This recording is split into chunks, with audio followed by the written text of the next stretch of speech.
Hello JEE Mains 2024 warriors, welcome to Run Tech. कैसे आप सब? आई होप कि आप बहुत अच्छे होंगे। तो डियर ऑल, हमारे जेमेंस का फर्स्ट अटेम्प्ट हो चुका है एंड डियर स्टूडेंट्स, काफ़ी स्टूडेंट्स इस बात को लेकर परेशान हैं। काफ़ी स्टूडेंट्स ऐसे हैं जिनका जेमेंस में फर्स्ट अटेम्प्ट में मैथमेटिक्स वाला पोर्शन बिगड़ गया। तो यार डियर स्टूडेंट्स, बिल्कुल भी डिमोटिवेट होने की जरूरत नहीं है, क्योंकि देखिए हमारे पास 1.5 से 2 महीना बचा हुआ है। बहुत कम टाइम हमारे पास है, और अगर हम इन 1.5 से 2 महीनों को भी सिर्फ रिग्रेट में और डिमोटिवेट होने में निकाल देंगे तो यार फिर हमको बाद में भी रिग्रेट करना पड़ेगा। तो इससे बेटर है कि हम अपने रिग्रेट की जगह, अपने डिमोटिवेट होने की जगह इन दोनों को साइड रख के अपना एक स्ट्रेटजी प्लान बनाएं, अपना एक रोड मैप बनाएं और अपने मैथमेटिक्स में एक अच्छा स्कोर लेकर अपने सेकंड अटेम्प्ट को फोड़ दें। तो डियर ऑल, बिल्कुल भी रिग्रेट होने से काम नहीं चलने वाला, डिमोटिवेट होकर बिल्कुल भी काम नहीं चलने वाला। बेस्ट तब रहेगा जब तुम अपने जे मेंस के सेकंड अटेम्प्ट के लिए मैथमेटिक्स के लिए पावरफुल स्ट्रेटजी बनाओगे, एक रोड मैप बनाओगे। तो डियर स्टूडेंट्स, मैं आपको बिल्कुल भी नहीं कहूँगा कि भाई इस टाइम में ये करो, इस टाइम में ये करो, इस टाइम में ये करो। टाइम टेबल बिल्कुल नहीं बना के दूंगा, क्योंकि टाइम टेबल फॉलो नहीं होता, क्योंकि लीजेंड्स वो होते हैं जो अपने टास्क को कंप्लीट करते हैं। तो डियर स्टूडेंट्स, सबसे पहले हम बात करते हैं अपनी उन 3 मेजर प्रॉब्लम पर जो हमारे मैथमेटिक्स के स्कोर को खराब कर देती है, हमारे मैथमेटिक्स के स्कोर को बिगाड़ देती है। सबसे पहली स्पीड। देखिए, मैथमेटिक्स स्पीड मतलब प्रैक्टिस। तो भाई स्पीड अगर आपकी कम है तो मैथमेटिक्स आपका कितना भी अच्छा हो, मैथमेटिक्स में आप अच्छा स्कोर कर ही नहीं सकते। सेकंड, एक्यूरेसी, जो कि रिलेटेड आपके थर्ड से जो है आपका टॉपिक वीक्स। अगर आपके टॉपिक्स वीक है तो आपकी एक्यूरेसी बिल्कुल खराब होगी। तो हम बात करते हैं आपको, अगर आपकी स्पीड कम है तो आपको क्या करना है। डियर स्टूडेंट्स, अगर आपकी मैथमेटिक्स में स्पीड कम है और आपके टॉपिक्स अच्छे हैं तो भाई देखो, आपको भी पता है मैथमेटिक्स आपका सिर्फ और सिर्फ प्रैक्टिस मांगता है। मैथमेटिक्स में आप जितनी प्रैक्टिस करोगे, मैथमेटिक्स में आप जितनी क्वेश्चन सॉल्विंग करोगे, मैथमेटिक्स में आप जितने ज़्यादा क्वेश्चन लगाओगे, मैथमेटिक्स आपका उतना ज़्यादा इंप्रूव होगा। मैथमेटिक्स में आप उतना अच्छा स्कोर कर पाओगे, मैथमेटिक्स को आप उतना ज़्यादा अच्छे से समझ पाओगे। तो डियर ऑल, अगर आपकी मैथमेटिक्स में स्पीड कम है तो टारगेट बना लो, आज मुझे 1 घंटे में 25 क्वेश्चन लगाने हैं। उस टारगेट को अचीव करो। अगले दिन आप टास्क सेट करो कि आज मेरे को मैथमेटिक्स में पूरे 1 घंटे में 30 क्वेश्चन लगाने हैं। दूसरे दिन नहीं लगा पाए, सिर्फ 27-28 तक पहुंच पाए, कोई दिक्कत नहीं है, बिल्कुल परेशान होने की जरूरत नहीं है। 25 से 27 पर तो पहुंचे ना, अगले दिन फिर लगाने की कोशिश करो, 35 क्वेश्चन का टारगेट करो, 31-32 लगा पाओगे, कोई दिक्कत नहीं है। इस तरह से अपने एक टाइम लिमिट रखो और उसमें हार्ड से हार्ड क्वेश्चन सोल्व करने की कोशिश करो, और एक टाइम लिमिट में क्वेश्चन का टारगेट सेट कर लो कि मेरे को 1 घंटे में इतने क्वेश्चन लगाने हैं, 2 घंटे में इतने क्वेश्चन लगाने हैं, 3 घंटे में इतने क्वेश्चन लगाने हैं, और अपनी स्पीड को तुम बूस्ट कर सकते हो। उससे 2 फायदे हो गए, आपकी स्पीड भी बूस्ट होगी और आपके जो स्ट्रॉन्ग टॉपिक है उन पर आपकी अच्छी पकड़ बनी रहेगी और आपकी क्वेश्चन सॉल्विंग स्किल भी बेस्ट हो जाएगी, बूस्ट हो जाएगी। तो डियर ऑल, अब बात करते हैं अपनी सेकंड एंड थर्ड प्रॉब्लम की, जो है हमारी एक्यूरेसी एंड टॉपिक्स वीक।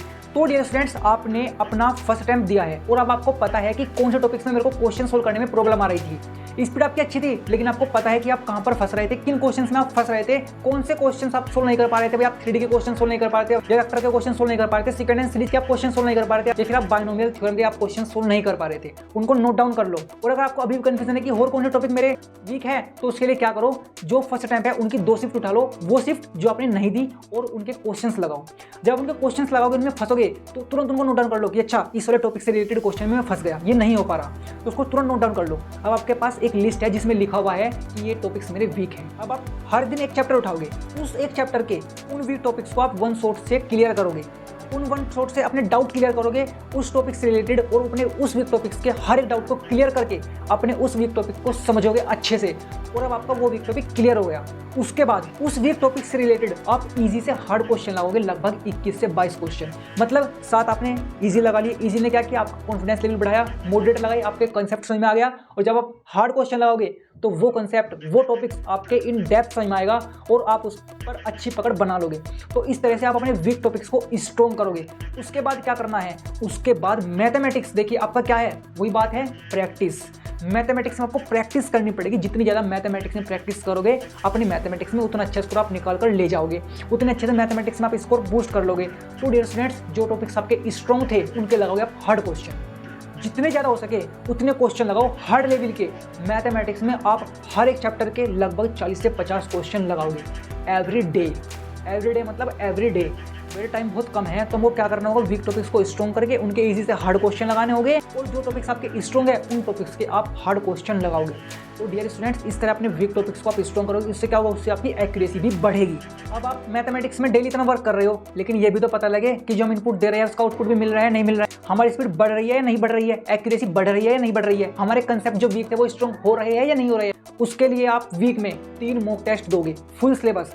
जब फुल सिलेबस आप 3 मॉक टेस्ट दोगे, उससे 2 फायदे होंगे। पहला फायदा ये, आपको ये पता लगेगा कि आपकी स्पीड बढ़ रही है नहीं बढ़ रही है, आपकी एक्यूरेसी बढ़ रही है या नहीं बढ़ रही है। और दूसरा फायदा क्या, दूसरा फायदा ये होगा, जब 3 मॉक टेस्ट टेस्ट दोगे, हफ्ते में 3 मॉक टेस्ट दोगे, तो आपके नए नए टॉपिक्स निकल कर आएंगे। आपके सामने काफ़ी प्रॉब्लम्स आएगी कि हाँ मैं क्वेश्चंस में यहाँ भी फंस सकता हूँ, अगर क्वेश्चन में ये कंडीशन दे दी तो मैं यहाँ फंस सकता हूँ। उससे आपको अपनी मिस्टेक्स पता लगती रहेगी, उससे आपको अपनी गलतियाँ पता लगेगी, उससे आपको पता लगेगा कि क्वेश्चन में यहाँ फंस सकता हूँ, क्वेश्चन में ये मिस्टेक कर सकता हूँ, और आपके वीक टॉपिक्स निकल कर बाहर आएंगे। आपको पता लगता रहेगा कि ये टॉपिक्स मेरे वीक हैं। इस तरह से डियर स्टूडेंट्स अपने मैथमेटिक्स में आप गलतियां निकालते रहोगे और मैथमेटिक्स को बूस्ट करते रहोगे। और मैथमेटिक्स में देखो यार, आपको सिर्फ और सिर्फ प्रैक्टिस की जरूरत है। 2 ही गलतियां होती है हर एक स्टूडेंट की, भैया तो उसकी स्पीड कम है या फिर उसके टॉपिक्स वीक है। स्पीड कम है तो प्रैक्टिस करो, प्रैक्टिस करो, प्रैक्टिस करो, स्पीड बढ़ेगी। वीक टॉपिक्स है तो क्या करो, वीक टॉपिक्स को स्ट्रॉन्ग करो, उनको क्लियर करो, उनका हर एक डाउट क्लियर करो और उनको स्ट्रॉन्ग करो, और उसके बाद प्रैक्टिस करो।